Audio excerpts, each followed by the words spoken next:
അവിടുത്തെ തിരുസന്നിധിയിലിരിക്കുന്ന ഞങ്ങളോട് കരുണയുണ്ടാകുകയും അവിടുന്ന് ഞങ്ങളോട് സംസാരിക്കുകയും ചെയ്യുമാറാകണമെന്ന് പ്രാർത്ഥിക്കുന്നു. അടിയന്റെ വായിലെ വാക്കുകളും ഞങ്ങളുടെ ഓരോരുത്തരുടെ ഹൃദയത്തിലും ധ്യാനവും അങ്ങേക്ക് പ്രസാദമായിരിക്കണമേ. ദൈവത്തിന്റെ പരിശുദ്ധാത്മാവെ അങ്ങ് വന്നോ ഞങ്ങളോട് സംസാരിക്കണമേ. ക്രിസ്തുയേശുവിന്റെ നാമത്തിൽ അടിയങ്ങളുടെ പ്രാർത്ഥന കേൾക്കണമേ. ആമേൻ. കർത്താവിന്റെ നാമത്തിന് നന്ദിയോടെ സ്തോത്രം ചെയ്യുന്നു. വീണ്ടും ഒരു പ്രാവശ്യം കൂടെ ഈ വിശുദ്ധ ദിവസത്തിന്റെ പ്രഭാതത്തിലെ ഈ മാധ്യമങ്ങളിൽ കൂടെ നമ്മുടെ ആലയങ്ങളെ, നമ്മുടെ ഭവനങ്ങളെ ആലയങ്ങളാക്കിക്കൊണ്ട് ഭവനങ്ങളിലിരുന്ന് ആരാധനയിൽ പങ്കുകൊള്ളുവാൻ ലഭിച്ച അവസരത്തിനാണ് ഞാൻ ദൈവത്തിന് സ്തോത്രം ചെയ്യുകയാണ്. എന്ന പ്രഭാതത്തില് ദൈവത്തിന്റെ ആത്മാവ് നമ്മളോട് സംസാരിക്കുവാൻ നിൽക്കണം. പ്രാർത്ഥനയോടുകൂടെ നമുക്കായിരിക്കും. ഓരോ ദിവസവും പ്രഭാതം മുതൽ പ്രദോഷം വരെ ഞെട്ടിപ്പിക്കുന്നതും ഭയപ്പെടുത്തുന്നതുമായിട്ടുള്ള വാർത്തകളല്ലാതെ സന്തോഷകരമായ ഒരു വാർത്തയും കേൾക്കുവാനില്ലാത്ത നാളുകളിൽ കൂടെയാണ് നമ്മൾ കടന്നു പോകുന്നത്. ഭയത്തിന്റെയും പരിഭ്രാന്തിയുടെയും അതിനപ്പുറമായിട്ട് നഷ്ടബോധത്തിന്റെയും ഒരു കാലഘട്ടമാണ്. ഉറ്റവരായി ഉടയവരായി അനേകര് നിമിഷം പ്രതിയായിട്ട് മരിച്ച് അവർക്ക് യാതൊരു അന്ത്യോപചാരം പോലും അർപ്പിക്കുവാൻ സാധിക്കാതെ വണ്ണം അവരെ മറവ് ചെയ്യുന്ന വളരെ ദയനീയമായ ഒരു സാഹചര്യത്തിൽ അതുണ്ടായി. അതിനപ്പുറമായി ഈ ആഴ്ചയിൽ നമ്മളെ ഏറെ പരിഭ്രാന്തിപ്പെടുത്തുന്നത് പാലസ്തീനും ഇസ്രയേലും തമ്മിലുള്ള യുദ്ധമാണ്. ആ യുദ്ധത്തിൽ കേരളത്തിന്റെ ഒരു മകള് സൗമ്യ നമുക്ക് നഷ്ടപ്പെട്ടു എന്നുള്ള വാർത്ത നമ്മളെ ഏറെ ദുഃഖത്തിലാക്കുന്നു. അങ്ങനെ അനുദിനം മനസ്സ് അസ്വസ്ഥമായി നമുക്ക് ദുഃഖ കടലിലേക്ക് വഴുതി വീഴുമ്പോൾ ആശ്വസിപ്പിക്കുവാൻ ദൈവത്തിന്റെ വചനമല്ലാതെ മറ്റൊന്നുമില്ല. ശരണപ്പെടുവാൻ ദൈവത്തിന്റെ വചനമല്ലാതെ മറ്റൊന്നുമില്ല. അടി പ്രഭാതത്തില് അപ്രകാരമുള്ള ചില ചിന്തകൾ ഒന്നിച്ച് ചിന്തിക്കുവാനായിട്ട് ഞാൻ ആഗ്രഹിക്കുന്നു. പാട്ടുകാരൻ പാടിയത് ഓർക്കുന്നുണ്ട്. ആരും സഹായമില്ല, എല്ലാവരും പാരിൽ കണ്ടും കാണാതെയും പോയിടുമ്പോൾ, ആരും സഹായമില്ലാതെ എല്ലാവരും മാറിപ്പോകുവാൻ ആഗ്രഹിക്കുന്ന ഒരു കാലഘട്ടമാണ്. മനുഷ്യനെ തമ്മിൽ കാണുവാനും സ്നേഹവും സന്തോഷം പങ്കിടുവാനായിട്ട് ആഗ്രഹിച്ചിരുന്നുവെങ്കിൽ ഇന്നിൽ തമ്മിൽ കാണരുതേ, ഭവനത്തിലാരും വരരുതേ എന്നാണ് ആഗ്രഹിക്കുന്നത്. മനുഷ്യന്റെ സാമീപ്യം പോലും നമ്മളെ ഭയപ്പെടുത്തുന്നതായി മാറിയിരിക്കുന്ന സാഹചര്യത്തിൽ ഈ നഷ്ടബോധത്തിനുള്ളിലേക്ക് ആർക്കാണ് പ്രവേശിക്കുവാനായിട്ട് കഴിയുന്നത്?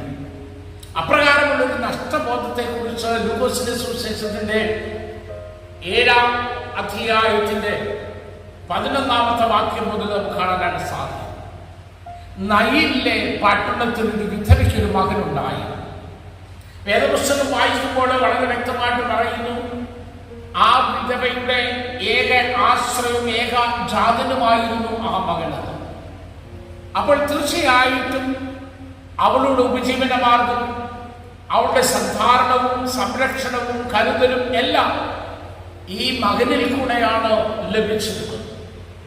ഒരുപക്ഷെ ഏത് തരത്തിലുള്ള ജോലിയാണ് ചെയ്തിരുന്നത് വേദവസ്തം പറയുന്നില്ലെങ്കിലും ഏതെങ്കിലുമൊക്കെ തരത്തിലുള്ള ജോലി അവൻ ചെയ്തിരുന്നപ്പോൾ അവന്റെ ആയുസ് കൊണ്ട് അവന്റെ അധ്വാനം പ്രയോജനപ്പെട്ടിരുന്ന ഒരു സമൂഹവും അവിടെ ഉണ്ടായി. പക്ഷെ വേദവസ്തം പറയുന്നത് അവൻ മരിച്ചു. യഹൂദ ആചാരപ്രകാരം അവനെ അടക്കുവാനായിട്ട് മഞ്ചലിലാക്കി പട്ടണത്തിന്റെ വെളിയിലേക്ക് കൊണ്ടുവരികയാണ്. അതുവരെ അവനെ ആവശ്യമുണ്ടായിരുന്ന ജനത്തിന് ഇനി അവനെ ആവശ്യമില്ല. അതുവരെ അവൻ ആശ്രയമായിരുന്ന ആ ഭവനത്തിന് ഇനി അവനെ ആവശ്യമില്ല. കാരണം അവൻ നിർജീവനായി തീർന്നിരിക്കുന്നു. അവന് പ്രയോജനമില്ലാത്ത ശവമായി തീർന്നിരിക്കുന്നു എന്നുള്ളതാണ്. ആ വലിയ നഷ്ടബോധത്തോടെ, ആ വലിയ വിരഹ ദുഃഖത്തോടുകൂടെ നയീൻ പട്ടണത്തിൽ നിന്ന് ആ ശവമഞ്ചവുമായിട്ട് ഒരുപറ്റം ജനം പുറത്തോട്ട് വരുമ്പോൾ ആ സാഹചര്യങ്ങളെ എതിർപ്പെടുവാനായിട്ട് യേശു കർത്താവ് കടന്നു ചെല്ലുന്നത് നമുക്ക് കാണുവാനായിട്ട് സാധിക്കും. യേശു കർത്താവ് ആ സമയത്ത് നയീനിലേക്ക് പ്രവേശിച്ചത് യാദൃച്ഛികമായിരുന്നുവോ? ആ ഒരു പാതയിൽ കൂടെ, ആ ഒരു വീഥിയിൽ കൂടെ നയീന്റെ വിധവയുടെ മകന്റെ ശവശരീരം കൊണ്ടുവന്നിരുന്ന ആ റോഡിൽ കൂടെ തന്നെ യേശു കർത്താവ് നയീൻ പട്ടണത്തിലേക്ക് പ്രവേശിച്ചത് യാദൃച്ഛികമായിരുന്നുവോ? ഒന്നും അറിയാതെ സംഭവിച്ച ഒരു സംഗതിയാണോ? ഒരിക്കലുമല്ല. മറിച്ച് വേദന തളം കെട്ടി നിൽക്കുന്ന ആ സാഹചര്യത്തിൽ, ആ നഷ്ടബോധത്തിന്റെ മധ്യത്തിൽ, ആ നിരാശ്രയത്തിന്റെ മധ്യത്തിൽ അവരെ സഹായിപ്പാനായിട്ട് മറ്റാരുമില്ലാതിരുന്ന സാഹചര്യത്തിൽ അതിന്റെ മധ്യത്തിലേക്ക് കടന്നു ചെല്ലുന്ന ക്രിസ്തുവിനെ അത് അറിഞ്ഞുകൊണ്ട് തന്നെ തനിക്ക് അവിടെ ചില കാര്യങ്ങൾ ചെയ്യുവാനുണ്ട് എന്നുള്ള ബോധ്യത്തോടുകൂടെ തന്നെ ചില സഹായത്തിന്റെ കരം, തന്റെ സാന്നിധ്യം അവിടെ ആവശ്യമാണ് എന്നുള്ള ബോധ്യത്തോടുകൂടെ ആ പട്ടണത്തിലേക്ക് നടന്നു ചെല്ലുന്ന ക്രിസ്തുവിനെ നമുക്കവിടെ കാണുവാനായിട്ട് സാധിക്കുന്നുണ്ട്. പ്രിയപ്പെട്ട ദൈവത്തിന്റെ ജനമേ, നമ്മുടെ വേദനകളിലേക്ക് നടന്നു വരുന്നവൻ ക്രിസ്തു മാത്രമാണ്. നമ്മുടെ നഷ്ടബോധങ്ങളിലേക്ക് കടന്നു വരുന്നവൻ ക്രിസ്തു മാത്രമാണ്. സാധു കൊച്ചുകുഞ്ഞുപദേശി പാടിയതുപോലെ, ആരും സഹായമില്ലാതെ എല്ലാവരും പാലിൽ കണ്ടും കാണാതെയും പോകുമ്പോൾ നമ്മ ആശ്രയിക്കുന്ന നമ്മുടെ കർത്താവ്, നമ്മുടെ നാഥനായിരിക്കുന്നവൻ, കരുണാസമ്പന്നനായിരിക്കുന്നവൻ, അവന് മാത്രമേ നമ്മുടെ വേദനകളിലേക്ക് കടന്നു വരുവാനും അവിടെ നമുക്ക് അനുകൂലമായി പ്രതികരിക്കുവാനും സാധിക്കുന്നു എന്ന് വേദപുസ്തകം നമ്മളെ വളരെ വ്യക്തമായിട്ട് പഠിപ്പിക്കുക. മത്തായി സുവിശേഷം 14-ാം അധ്യായത്തിലേക്ക് നമ്മൾ കടന്നു ചെല്ലുമ്പോൾ രാത്രിയുടെ യാമങ്ങളിൽ കടലിൽ കൂടെ യാത്ര ചെയ്യുന്ന ശിഷ്യന്മാരെ കാണുവാനായിട്ട് സാധിക്കും. അവര് ആർത്തലയ്ക്കുന്ന തിരമാലകളിൽപ്പെട്ട് അവരുടെ പടക് മുങ്ങുവാൻ തുടങ്ങുന്ന സാഹചര്യത്തെ കുറിച്ച് നമ്മൾ അവിടെ വായിക്കുന്നുണ്ട്. ആരും സഹായിക്കുവാനില്ല. കാരണം ആ രാത്രി വേലിയേറ്റത്തിന്റെ സമയമാണ്. ആ കടലിൽ മറ്റൊരു വള്ളവും ഒന്ന് അയ്യം വിളിച്ചാൽ സഹായത്തിനായിട്ട് ഓടി വരുവാനായിട്ട് മറ്റൊരു വള്ളവും ഒരു വ്യക്തിയും ഇല്ലാത്ത ഒരു സാഹചര്യത്തിൽ പരിഭ്രാന്തരായി ആ പടക് മുങ്ങി ആ വെള്ളത്തിൽ മരിച്ചു വീഴുമെന്ന് കാണുന്ന സമയത്ത് യേശു കർത്താവ് ആ വെള്ളത്തിന്റെ മീതെ നടന്ന് ആർത്തരയ്ക്കുന്ന തിരമാലകൾക്ക് അകത്തേക്ക് നടന്നു ചെല്ലുന്ന ആ വലിയ കാഴ്ച നമുക്കവിടെ കാണുവാനായിട്ട് സാധിക്കുന്നുണ്ട്. അതേ പ്രിയമുള്ളവരെ, നാം ആയിരിക്കുന്നത് ആർത്തരയ്ക്കുന്ന തിരമാലകൾക്ക് സമാനമായ സാഹചര്യമില്ല. നാം ആയിരിക്കുന്നത് നയീന്റെ പട്ടണത്തിലെ പ്രിയപ്പെട്ടവരുടെ നഷ്ടബോധത്തിന് സമാനമായ സാഹചര്യമാണ്. നമുക്ക് ധാരാളം നഷ്ടപ്പെടുന്നു. നമ്മുടെ ഉപജീവന മാർഗങ്ങൾ നഷ്ടപ്പെടുന്നു. നമ്മുടെ ജീവിത സാഹചര്യങ്ങൾ നഷ്ടപ്പെടുന്നു.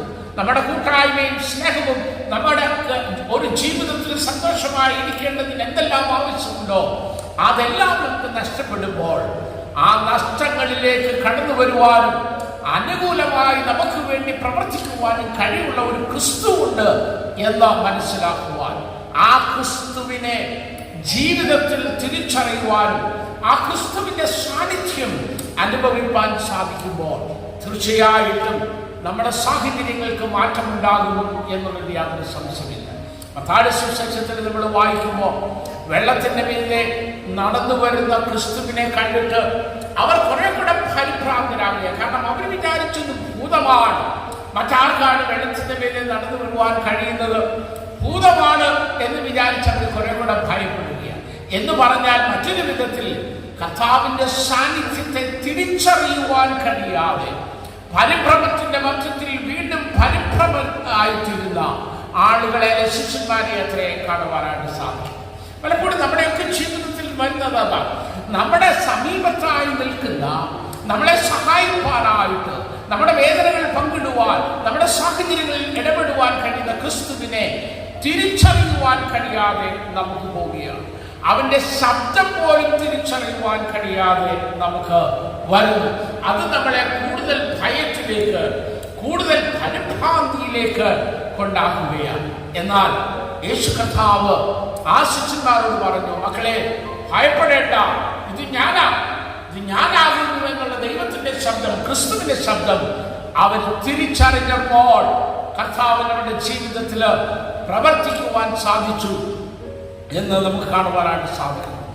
ക്രിസ്തുവിന്റെ ശബ്ദം തിരിച്ചറിയുക എന്ന് പറയുമ്പോൾ കർത്താവ് നമ്മളോട് സംസാരിക്കുന്ന ശബ്ദം, നമ്മളോട് ഇടപെടുന്ന ശബ്ദം നമുക്ക് തിരിച്ചറിയുവാനായിട്ട് സാധിക്കേണ്ടത് ആവശ്യമാണ്. നമ്മൾ അനേകരെ വേദപുസ്തകം വായിക്കുന്ന ഒരാൾ, പുസ്തകം ഇങ്ങനെ വായിച്ചു തള്ളുന്ന അനേകരെ കാണാം. പേജ് ബൈ പേജ് വായിച്ചു തള്ളുകയാണ്.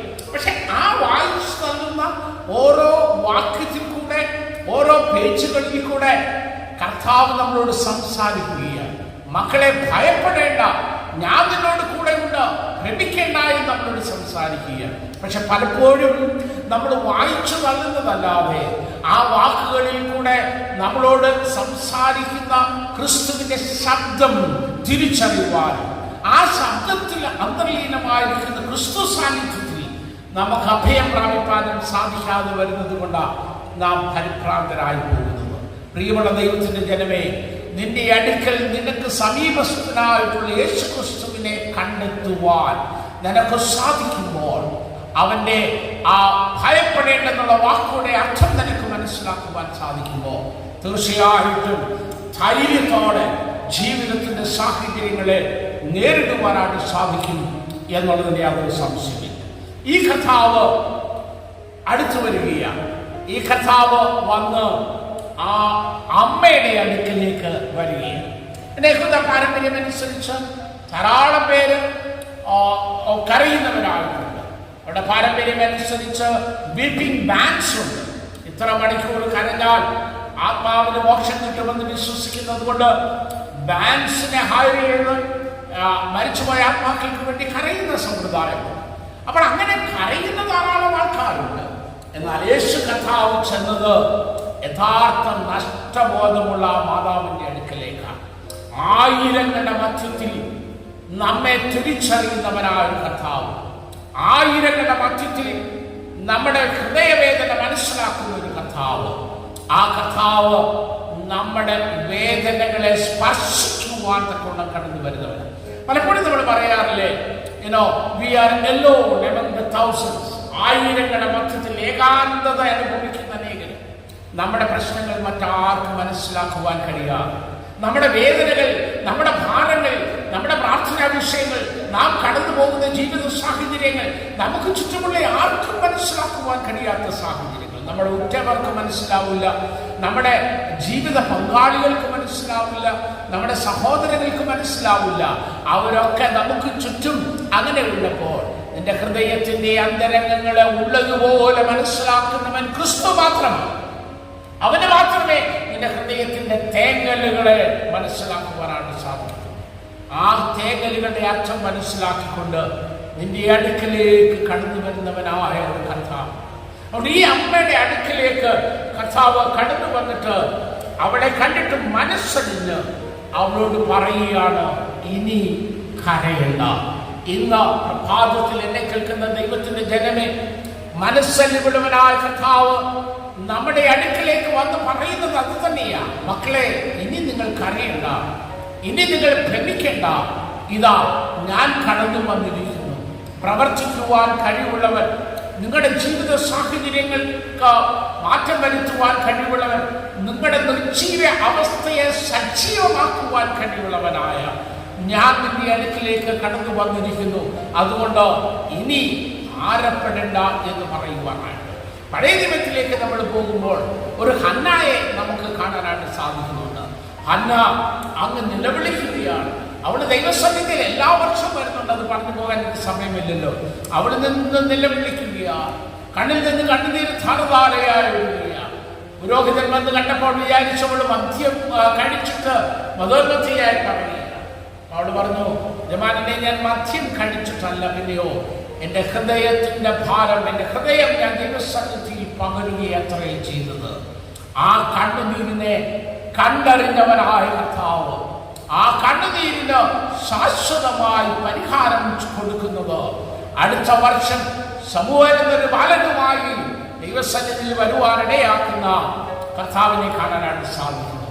എന്നെ കേൾക്കുന്ന ദൈവത്തിന്റെ മക്കളെ, ഹന്നായെ പോലെ ഹൃദയം പകരുന്നവന്റെ ഹൃദയത്തിന്റെ വേദനകളെ അറിഞ്ഞ് പ്രവർത്തിക്കുന്നവനായ ഒരു ദൈവത്തെ നമുക്ക് കാണുവാൻ സാധിക്കും.